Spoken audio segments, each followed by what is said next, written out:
लगता है किसी ने मटर के बीज संभाल कर रखे थे और ये कालू इन्हें यहाँ उठा कर ले आया है। ऐसा करती हूँ, इन्हें अपने खेत में लगा देती हूँ। बूढ़ी अम्मा कुछ बीज लेकर अपने खेत में जाती है।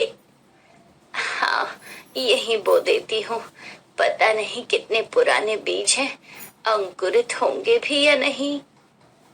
और बूढ़ी अम्मा उस खेत में वो मटर के बीज बो देती है। ये बूढ़ी अम्मा रामपुर गांव में अकेले रहती है। अम्मा की झोपड़ी में उसका एक कालू नाम का कुत्ता भी है जो हमेशा उसके साथ रहता है।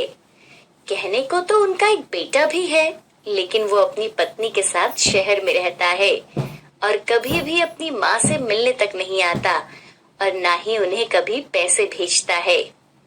उसे तो शायद ये भी नहीं पता होगा कि उसकी माँ जिंदा भी है या नहीं।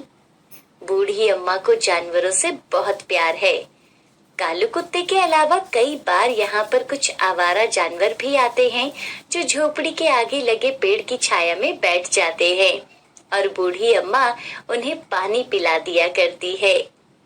बूढ़ी अम्मा के पास खाने के लिए कुछ ज्यादा तो नहीं था। उसके खेत में जो भी थोड़ी बहुत सब्जी होती, बस उसी से काम चलता था।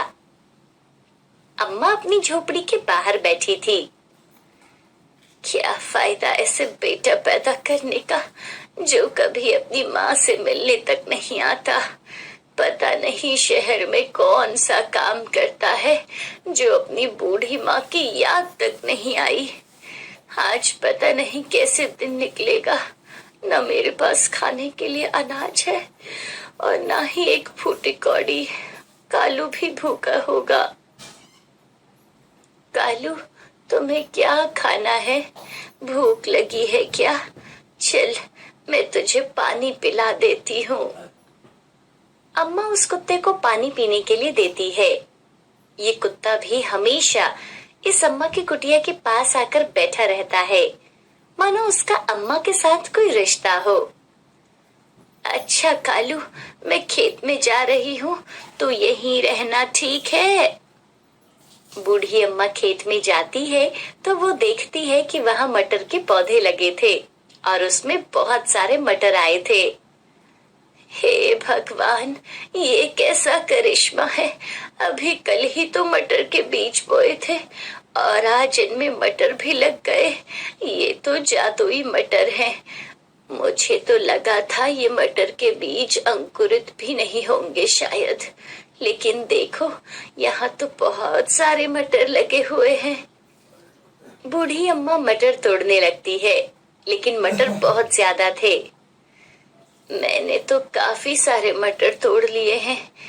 इनकी तो वो 3 से 4 बार सब्जी बन जाएगी। हाँ। बूढ़ी अम्मा अपनी साड़ी के पल्लू में मटर डालकर लेकर आ रही थी, तभी सामने से एक सब्जी वाला आता है। सब्जी ले लो, सब्जी, ताजा ताजा सब्जी ले लो। अरे भाई सुनो, ये मेरे पास कुछ मटर है, तुम ये मटर मुझसे ले लोगे, उन्हें भी बेच देना और मुझे कुछ पैसे मिल जाएंगे। अरे अम्मा, मैं सब्जी बेचने आया हूँ, लेने नहीं। चलो ठीक है, कितने मटर हैं तुम्हारे पास? अम्मा सारे मटर उसकी ठेली पर डाल देती है।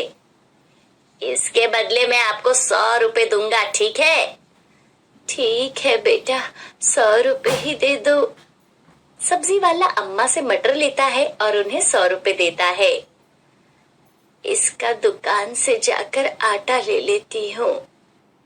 अम्मा उस 100 रुपए से आटा और आलू लेती है और खेत से कुछ और मटर तोड़ती है। कालू भी अम्मा के पीछे पीछे घूम रहा था। कालू, आज हमारे घर में भी आलू मटर की सब्जी और रोटी बनेगी, फिर हम पेट भर के खाना खाएंगे। कालू दुम हिलाता हुआ अम्मा को देख रहा था। शाम को अम्मा सब्जी और रोटी बनाती है और कालू को भी पेट भरकर रोटी खिलाती है। शुक्र है भगवान, हमें भी पेट भर के खाना नसीब हुआ। उसके बाद वो दोनों सो जाते हैं। अगली सुबह अम्मा खेत में मटर देखने जाती है। अरे, आज तो कल से भी ज्यादा मटर लगे हैं।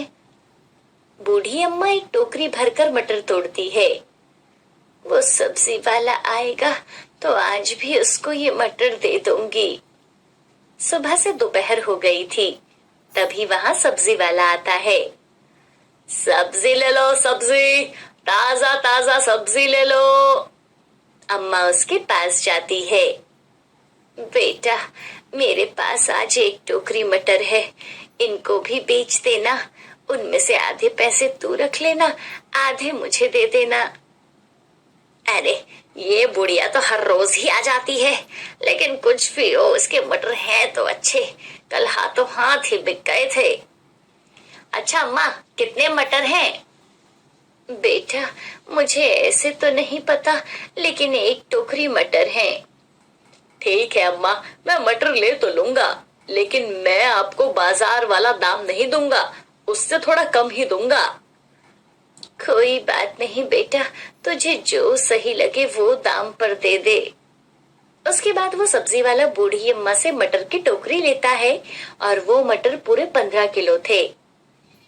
अम्मा, ये मटर तो 10 किलो है। सब्जी वाला अम्मा को उन मटर के 500 रुपए देता है। अम्मा 500 रुपए लेती है और उन पैसों को अपने माथे से लगाती है। बहुत बहुत धन्यवाद बेटा, भगवान तुम्हें हमेशा खुश रखे। वो सब्जी वाला बहुत लालची था। वो बूढ़ी अम्मा को मटर के बहुत कम पैसे देता था और ऊपर से 15 किलो मटर को 10 किलो बताता है। इधर बूढ़ी अम्मा आज बहुत खुश थी। जो भी हो, इस मटर की वजह से मेरे घर में दाल रोटी तो आने लगी है। दूसरी तरफ उन मटर की वजह से सब्जी वाले की सारी सब्जियां बिक जाती थी। रात को अम्मा अच्छा खाना बनाकर खाती है और अपने कालू कुत्ते को भी खाना देती है। उसी रात सब्जी वाला अपने घर पर खाना खा रहा था। उस बुढ़िया के मटर में कुछ तो बात है। ठेली पर आते ही सारे मटर बिक जाते हैं और मेरी सारी सब्जियां भी बिक जाती है। क्यों ना मैं खुद ही सारे मटर तोड़ लूं, फिर सारा लाभ मुझे ही होगा। हाँ हाँ हाँ, यही करता हूँ। अभी जाकर उसके खेत से सारे मटर तोड़ लेता हूँ। रात हो जाती है। सब अपने अपने घरों में सो रहे थे। रात के अंधेरे में सब्जी वाला अम्मा के खेत में जाता है और चुपके चुपके सारे मटर तोड़ लेता है। इस बुढ़िया ने तो काफी अच्छी किस्म के मटर लगाए हैं। अरे देखो तो, 2 बोरी मटर तोड़ चुका हूँ, लेकिन अभी भी खेत में इतने सारे मटर लगे हुए हैं। सब्जी वाला जल्दी जल्दी दोनों बोरियां अपनी ठेली पर रखता है और उन्हें अपने घर लाकर एक कमरे में रख देता है। कल सुबह बाजार में जाकर इन मटर को बेच दूंगा और खूब पैसे कमाऊंगा। अगली सुबह अम्मा सोकर उठती है। क्यों रे कालू, रात को इतना क्यों भौंक रहा था? मुझे ठीक से सोने भी नहीं दिया। उसके बाद बूढ़ी अम्मा खाना बनाकर खाती है और कालू को भी खाना देती है। अच्छा कालू, मैं अभी खेत में जा रही हूँ और मटर तोड़ लूं, वो सब्जी वाला भी आता ही होगा। अम्मा खेत में जाती है तो वहां पहले से ही बहुत सारे मटर तोड़कर रखे हुए थे। हे भगवान, ये मटर किसने तोड़ दिए? कहीं कोई चोर तो नहीं आया था खेत में? अम्मा इधर उधर देखती है, लेकिन वहां कोई नहीं था। आखिर ये इतने सारे मटर किसने तोड़े होंगे और कोई इन्हें यहाँ क्यों छोड़कर गया होगा? इतने मटर तो वो सब्जी वाला भी नहीं लेगा। ऐसा करती हूँ, कुछ मटर सड़क के किनारे रख लेती हूँ, कोई ना कोई तो यहाँ से खरीद ही लेगा। दूसरी तरफ वो सब्जी वाला सोकर उठता है और वो बहुत खुश था। आज तो खूब पैसे कमाऊंगा। और वो उस कमरे में जाता है। सब्जी वाला जैसे ही देखता है कि उसके कमरे में मटर की जगह बहुत सारे सांप थे और मटर की बोरियां जो उसने वहां मटर से भरकर रखी थी वो भी खाली थी। इतने सांप को देखकर सब्जी वाला चिल्लाता हुआ वहां से भागता है।